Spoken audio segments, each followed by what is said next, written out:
बहुत बहुत धन्यवाद इसको इतनी ज्यादा संख्या में आई है। आज तक जितने भी आंदोलन हुए हैं उनमें महिलाओं की भागीदारी सबसे आगे रही है, क्योंकि बिना महिलाओं के आज तक आंदोलन नहीं जीते हैं। ये सीकर के उदाहरण है। और मैं सीकर जिले में महिलाओं की नेता हूँ, अध्यक्ष हूँ। मैं अपनी बात रखना चाहती हूँ।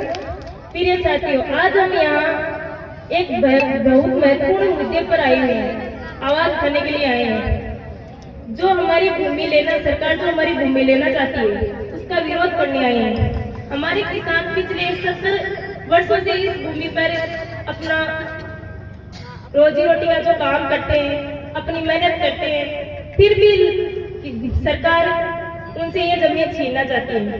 साथ ही ये सिर्फ जमीन का सवाल नहीं है, ये रोजी रोटी और हमारे समाज का और हमारे हक की लड़ाई है।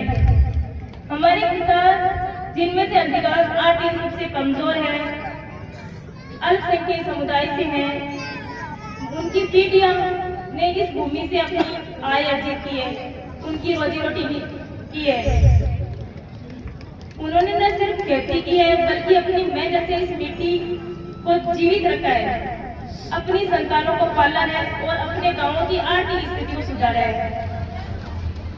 लेकिन आज हम उन किसानों की जमीन को अवैध तरीके से छीनने की कोशिश कर रही है सरकार।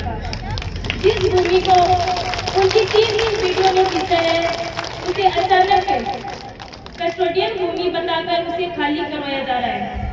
हम कहना चाहते हैं, अगर किसान ने 70 साल तक इस पर खेती की है, अगर उसी जमीन में उसकी रोजी रोटी चलती है, तो उसकी अधिकारों को नजरअंदाज नहीं किया जा सकता।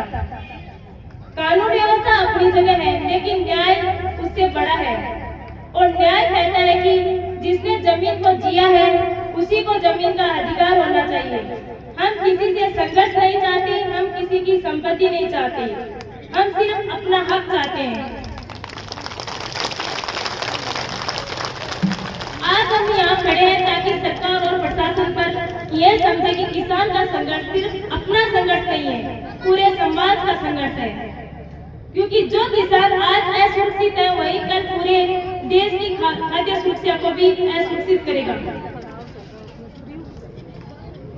हमारी मांग साफ है, 70 वर्षों से खेती करे किसानों को संरक्षण मिले, उनकी जमीन को पट्टा मिले,